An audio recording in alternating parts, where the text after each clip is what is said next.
আমাদের যেমনি আল্লাহ রুহ কবজ করে, জিনদেরও কিন্তু মালাকুল মাউতের মাধ্যমে রুহ কবজ করা হয়, জানেন?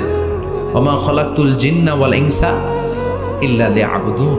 এই দুইটা জাতিকে আল্লাহ তাআলা ইবাদতের জন্য তৈরি করেছে। কবরে যে আযাব হয় এই দুইটা জাতি শুধু দেখে না, বাকি সব প্রাণী দেখে। কবরে যে পাখিগুলো বসে, পাখি কিন্তু দেখে নিচে কি হয়, হোয়াটস হ্যাপেনিং ইনসাইড, সব সে দেখে। গরু ছাগল আমরা কবরস্থানের পাশে বেঁধে রাখি, সব দেখে। গায়রাস সাকালাইন, শুধু মানুষ আর জিন ছাড়া, ঠিক কি না?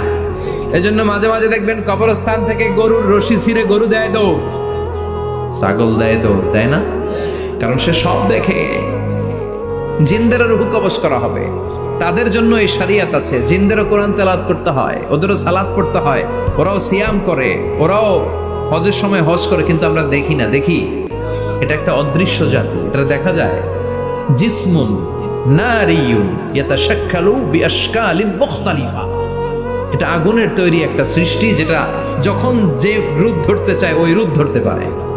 আগুনের তৈরি একটা সৃষ্টি, চাইলে যেমন মনে চায় তেমন আকৃতি ধরতে পারে। কখনো ছাগল হতে পারে, কখনো বিড়াল হতে পারে, কখনো সাপ হতে পারে, আবার মানুষের মতো আকৃতি নিতে পারে। আল্লাহু আকবার।